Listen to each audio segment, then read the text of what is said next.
Hi, my name is Ellie. I'm a compulsive overeater. I'd like to thank the Young People's Committee for this opportunity. It is a privilege to give back to the organization that helped save my life.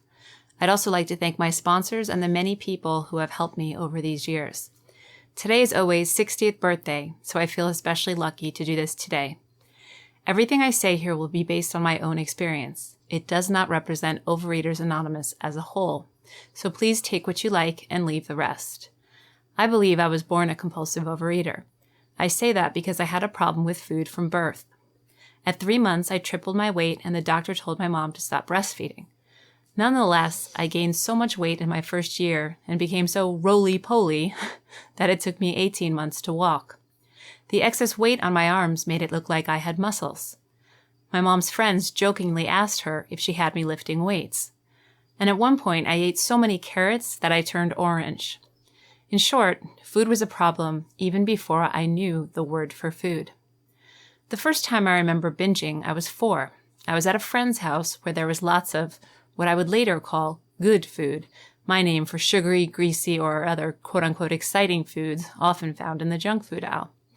Sugar was limited in our home, so at my friend's, I ate 4 bowls of sugar cereal and was sick the entire evening. If I didn't have a hopeless condition of mind and body that condemned me to go on eating against my will, I might have learned from that experience. When it comes to food and eating, though, it's as if there's a missing piece in my brain. In the program, I've heard it called a built-in forgetter. For as long as I can remember, I've loved food. I even started hiding it early on. I wanted to protect my supply. I also didn't want anyone to see how much I was eating.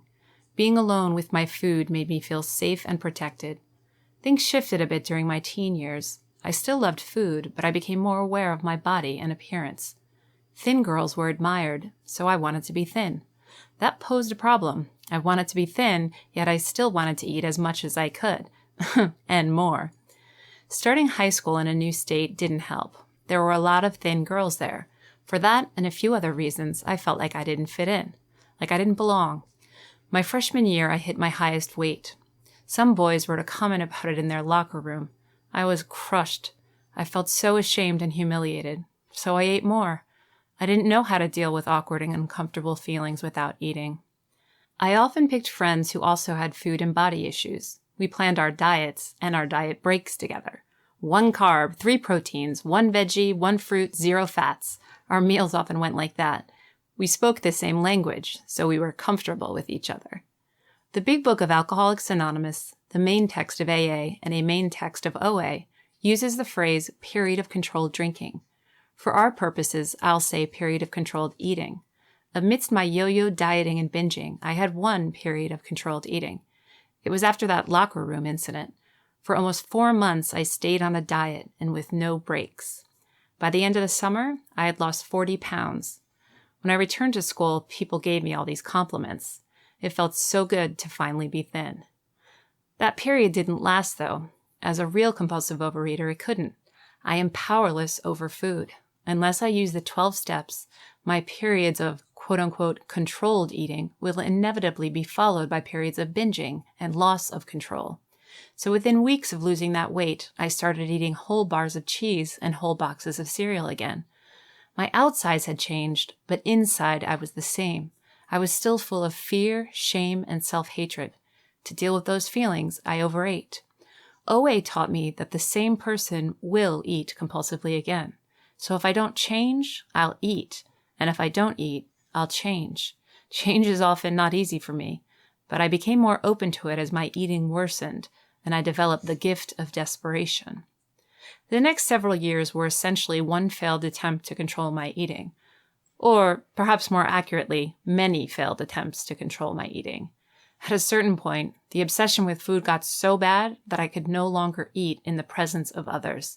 I couldn't handle being around the food or around those who seemed able to control their food.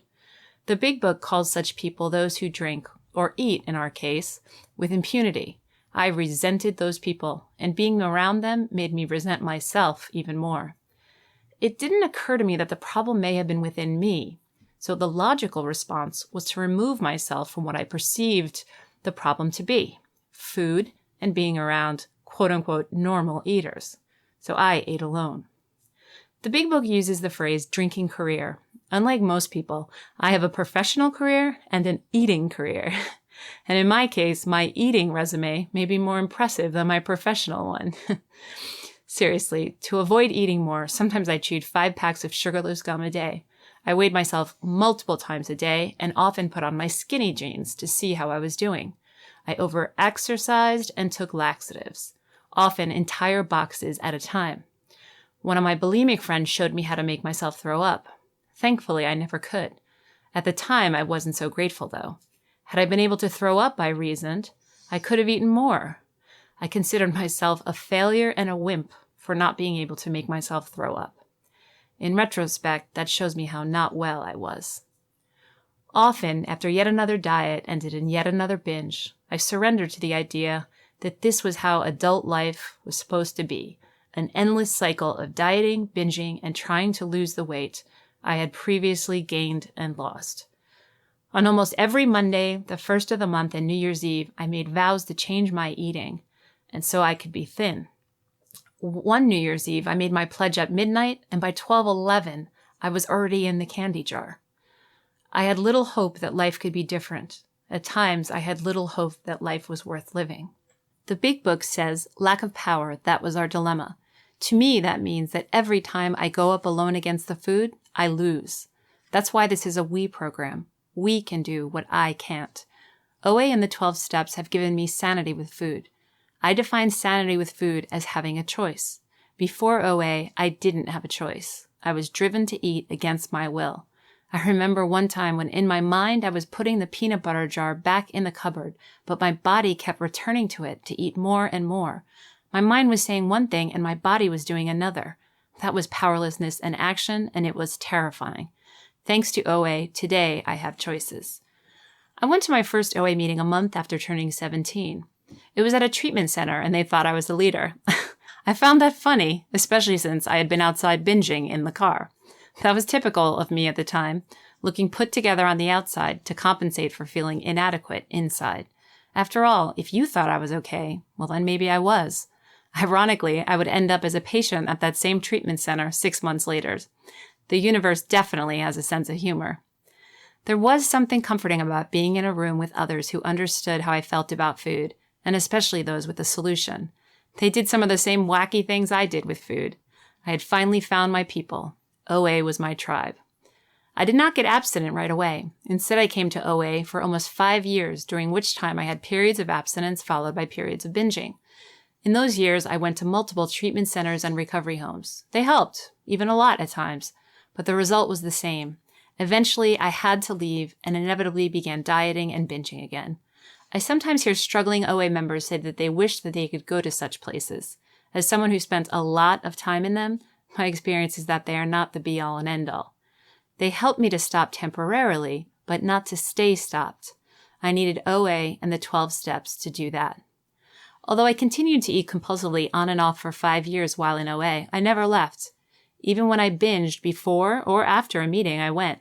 Sometimes I spent most of a meeting thinking about what I would eat after the meeting. Still, I kept coming back. The people in the program kept loving me too. In OA, they say, let us love you until you are able to love yourself. That's how it worked for me. I call my eating disorder a disease. It kept me in a state of dis-ease. Still, no matter how out of control I was when alone with food, I prided myself on being able to control what I ate around others. At the end of my eating career, however, I could no longer keep up the appearances. One such event happened after I had been OA just over a year. I was at a friend's house. She had gone to bed, but her brother was up watching TV. And the TV was in the kitchen area. I had already eaten dinner and was not, technically speaking, hungry, but the driving need to eat took over. My friend's brother wouldn't budge. 10:30, 11, 11:30. I was so irritated. Finally, after midnight, I couldn't take it anymore. I had to eat. So I binged in front of him. That marked a turning point in my eating career. I felt so ashamed, and even more so when he told me that he had never seen anyone eat so much in his life. Since it's a progressive disease, the worst of my eating happened after I came to OA. One time I was living in a dangerous city and had that driving need to eat at 4 a.m. The door at the 24-hour store was locked. The employee came to open it and yelled, "Are you crazy? There was just an armed robbery around the corner." Well, that didn't stop me. Nothing stopped me. I was willing to literally risk my life to get food. I tried geographical cures too. I thought that if I went to Spain and ate azúcar, the Spanish word for sugar, it would affect me differently than eating sugar in the United States. I'm no Einstein, but I'm reasonably intelligent. Nonetheless, I truly thought that eating sugar in a different country where it had a different name would produce a different result. That's how strong my denial was. OA taught me that I bring myself wherever I go. It also taught me an acronym for denial. Don't even know I am lying. When it came to food, I was an expert in self-deception. During this time, I kept attending meetings. The program wasn't working for me, but I saw it working for others. They gave me hope. I didn't understand why those people weren't giving me diets to follow, though, or telling me what to eat. Instead, they gave me steps, traditions, and tools. Their solution was not logical. When I was honest with myself, though, neither was my way of eating. It's not logical to eat 4 bacon cheeseburgers, 2 supersized fries, a big candy bar, and a pint of ice cream just because I had a feeling. Or because I didn't like how someone looked at me. That doesn't make sense, especially in light of the pain it ultimately caused, and the weight it always added. In OA, I learned that insanity is continuing to do the same thing and expecting different results. When it came to food, I was insane. I was told that, in order to recover, I needed to be willing to go to the same lengths that I had gone to in my disease. Uh-oh! I spent a lot of time and energy on food and eating. I also did many not-so-logical things when eating compulsively. Did that mean that to get this recovery thing, I would have to put a lot of time and energy into doing something that didn't seem so logical either? Working these steps and using these traditions? My sponsor pointed out that it didn't matter what I thought of the program. Whether I agreed with or understood it or not, it was working for people. For the first time in my life, I saw men and women with eating disorders living productive lives. They were working, going to school, traveling, some were married and even had children. They all had problems, but they were not eating over them. That absolutely blew my mind and gave me hope. Before OA, when it came to food, I had lost all hope. Some people are abstinent before they work the steps. I had to work the steps to get and stay abstinent. That's because I am powerless over food. When it comes to eating, I have zero power. Zilch. Working the steps was the only way I gained access to a power that allowed me to abstain. Bill W., the co-founder of AA, said, "I have since been brought into a way of living infinitely more satisfying and more useful than the life I lived before." That's how I feel about my life before and after OA. Thanks to OA, it's been 24 years, one day at a time, that I've been abstinent. People in OA define their abstinence in different ways. Not eating between planned meals is how I define mine. Except for one day when I was sick and slept through dinner, I've eaten 3 meals a day with nothing in between for 24 years. OA makes a distinction between abstinence and plan of eating. I have been perfectly abstinent for 24 years, but I cannot say that all of my meals have always been perfect. As a now past OA friend used to say, I wouldn't necessarily want to publish all of my meals in the OA Lifeline. Seriously, I'd publish 99% of them there, though. For someone who ate like I did, that's pretty amazing, even beyond my wildest dreams type of stuff. Because I didn't just eat over anything, I ate over everything. The desire to eat seemed to be in my DNA. Throughout these 24 years, a lot has happened. I've been through losses, breakups, deaths, a serious medical illness, and a complex medical treatment. I've moved and have started over a lot. I've survived periods of depression without overeating. It wasn't easy, but with OA, it is possible. Since I came into OA young, I've had a lot of growing up to do here. And I intentionally put that in the present perfect verb tense because I'm still growing up. Thanks to the program and the people in it, I've learned to deal with some of life's harsh realities without the crutch of excess food. There have been amazing times in these 24 years, too. In OA, I have met some of the best friends I've ever had. I was so isolated and lonely when I was eating compulsively. I knew lots of people, but I didn't feel so connected to them, or that I could lay down my guard and be my true self with them. Thanks to OA, I don't have to be alone anymore. I like and respect myself a lot more now, too. I never thought that would be possible when I was in my disease. These days, I'd say about 90% of the time, I don't think about food or my body. I haven't weighed myself in years. I go by my clothes. When I go to a doctor's office, I turn around and I say, I don't want to know. For years, I let a number determine my worth. Before OA, in my closet I had clothes every size from 6 to 16. After 10 years of abstinence, I had worn the same jeans so long that they had holes in them. And they didn't when I bought them. That astounded me. If you only saw me before OA, when I used to get on the scale 10 times a day, or go to 3 different stores to get my food, because I was too embarrassed to buy it all at one. If you knew how many times I said I was having a party, when really it was a party for one. How I once walked 4 miles in a foreign country in the dead of night because I had to have my food. How I didn't shower while binging so I wouldn't have to look at my body. If you saw me then, you might not recognize me now. By relying on the program, freedom from compulsive overeating and from being obsessed with my body have been realities for over half of my life. And I may have entered this program as a young person, but I'm no spring chicken now. Seriously, these days when I have a food or body thought, I see them as a flag, an indicator that something is off in my spiritual program and that I have to turn back to the steps if once again I want to be free. During my disease, I dropped out of college several times. With continuous abstinence, I graduated. I even got graduate degrees. With abstinence, so much is possible. Thanks to OA, I spent 12 years living abroad. How? Well, I made sure that there were OA meetings wherever I lived. For me, face-to-face meetings are essential. One summer, I lived in a city that had 12-step meetings of another kind, but not OA meetings. So during the week, I went to open meetings of the other fellowship, and on weekends, I traveled 2.5 hours each way to go to OA meetings. Not everyone needs the tool of face-to-face meetings as much as I did and do. Meetings are one of OA's 9 tools of recovery. We are all unique. Different people use different tools at different times. Recently, I heard of a woman with 4 children and a job. She went to her first face-to-face meeting when she had 4 years of abstinence. She had been working the steps, using the tools, and participating in online OA meetings. That would not have worked for me, but it did work for her. The 12 steps have helped me figure out who I am and what I need to do to take care of myself. If the steps can help me to do that, then they can surely help you to do it too. One of my favorite sections of the Big Book says, when we look back, we see that the things that came to us when we put ourselves in God's hands were better than anything we could have planned. Follow the dictates of a higher power, and you will presently live in a new and wonderful world, no matter what your present circumstances.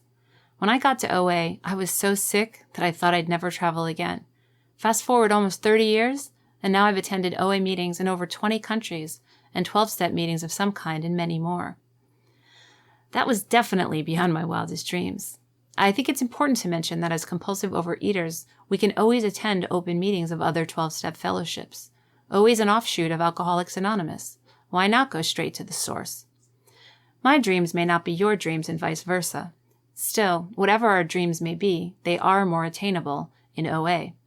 25 years ago, when I was sitting on the couch in front of the TV, alone with the shades drawn and my pints of this and big bags of that, enough food to feed a small army, I never would have dreamed I'd have the life I've had in these past 24 years. In fact, I would have shortchanged myself if I'd gotten what I wanted. I thought I was doomed. Thanks to OA, I found freedom. So I came to OA powerless over food, and working the steps gave me the power to abstain and be free, and it gave me a design for living, not just eating, that works. And it gave me better friends than I've ever had in my life, and many other gifts. That's not a bad deal, especially since I don't have to pay for OA. There is a suggested donation, but unlike with doctors, therapists, and diet programs, no payment is required to attend OA. I don't know too many organizations like that in the world. I want to return to the issue of God for a moment. When I first came to OA, I didn't want to hear that 3-letter word. I had a lot of anger toward my perception of such a being, if one even existed. My parents were divorced, my dad lived an hour away, and I didn't see him my entire childhood. He didn't pay child support. There were financial challenges at home. There was a second marriage, step and half-siblings. There was alcoholism. There was violence. There was also a lot of talk of God and religion, but I didn't see actions that matched those words.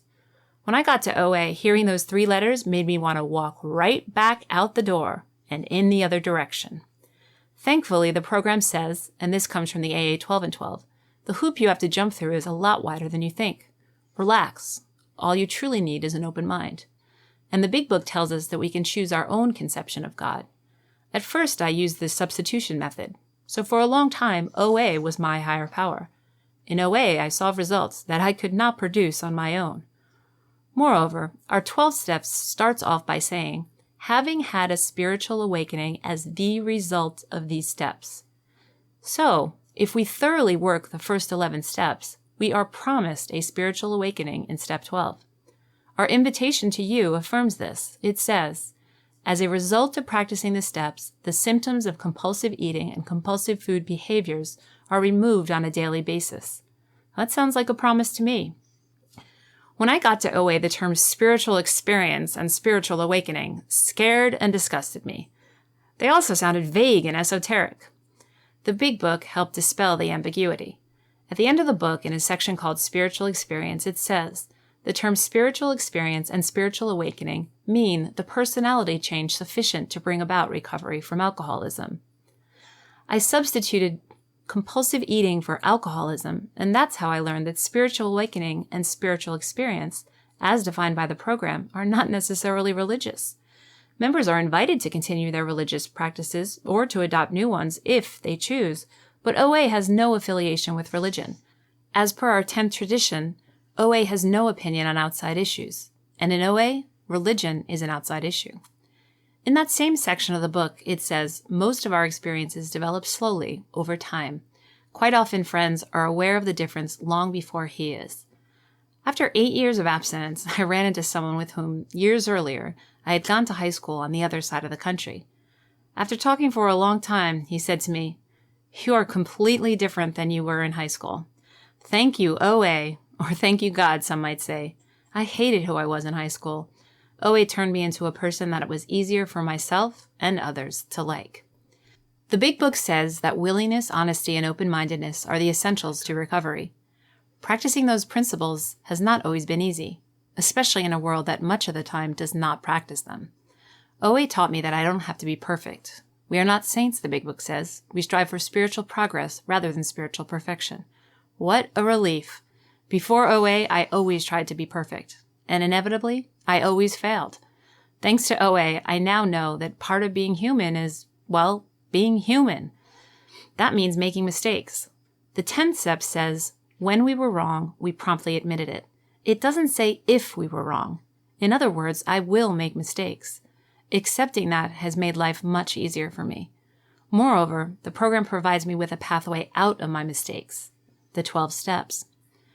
To wrap it up, I'll share some things that have helped my recovery in the hopes that they may help yours. First, even with almost 29 years in the program and 24 years of abstinence, I don't consider myself better than anyone here. Something I really love about OA is that it does not follow the parameters or hierarchies of the outside world. In OA, we are all equal, whether newcomer or seasoned old-timer. At work, I do not have the same status as my boss.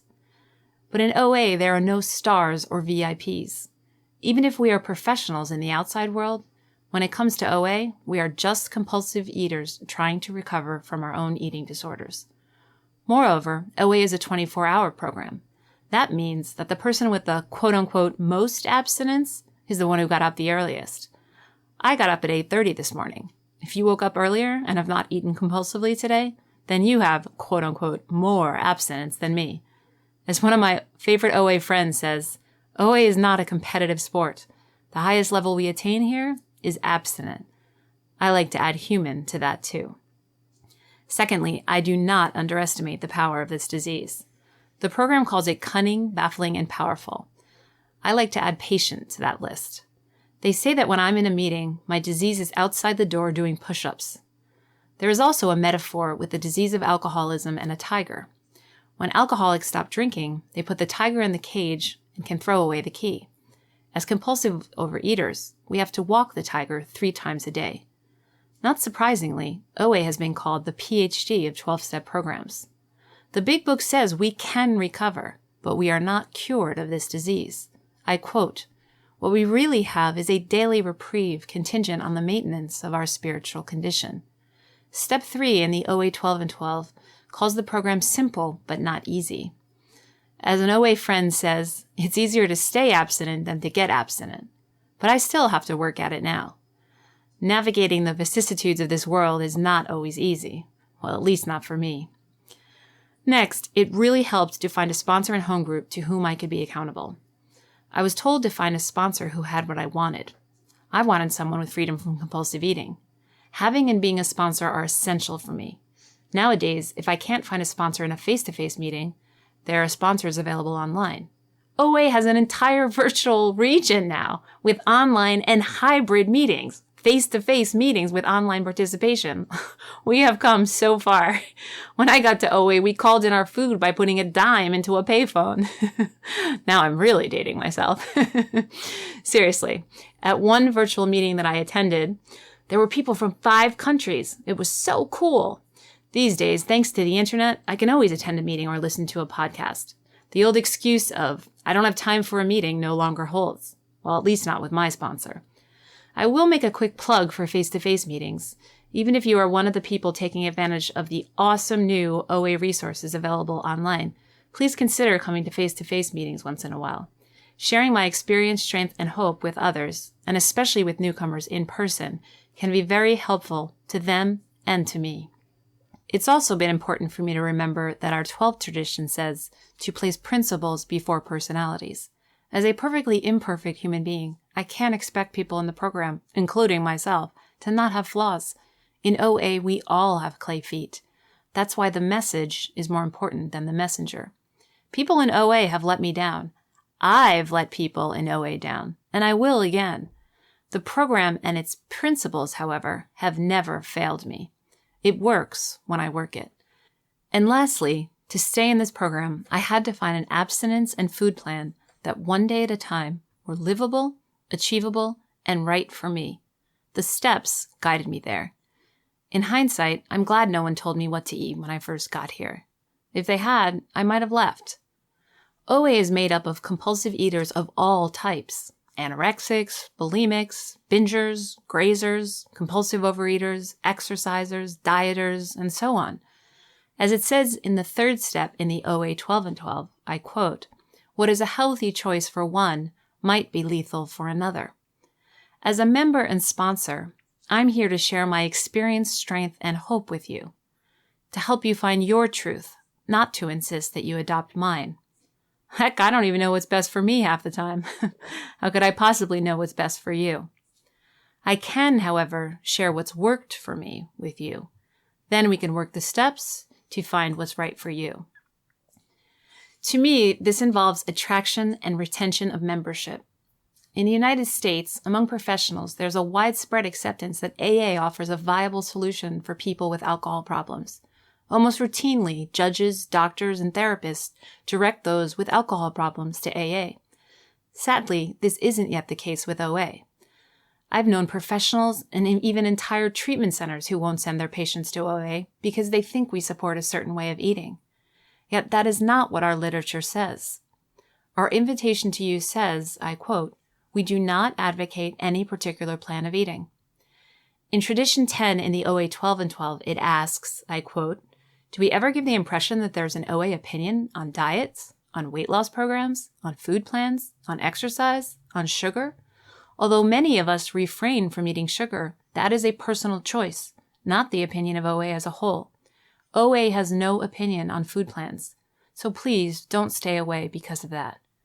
Tradition 1 in the OA 12 and 12 tells a true story of an OA group temporarily divided by food plans and how the issue was resolved. It says, I quote, "Unity does not mean uniformity. In OA, we learn we can disagree with people on important issues and still be supportive friends. We listen with open minds and learn to express ourselves without insisting that everyone do things our way. According to our first tradition, the welfare of the group comes before that of the individual. I couldn't have stayed in recovery all these years without OA. So for the sake of unity and my personal recovery, which depends upon it, I try to set aside my opinions or judgments of others' food plans and focus on the cement that truly binds us, the solution found in the 12 steps. Dr. Bob, the co-founder of AA, said, "Our 12 steps resolve themselves into the words love and service." Wise words from someone who helped create an organization that has led millions worldwide to recover from a hopeless state of mind and body. And the big book says, love and tolerance of others is our code. I try to apply that to people inside the program as well as to those outside of it. You've now heard parts of my eating career and OA story. With all my yo-yo dieting, by the time I was 21, I'd gained and lost over 300 pounds. I'd also been in treatment centers and recovery homes 4 times. If with the help of this program, one day at a time, I can stop eating compulsively, then so can you. If I can pursue my dreams because of OA and abstinence, then so can you. Keep coming back. Don't quit before the miracle. And you are the miracle. So am I. We all can be miracles thanks to OA.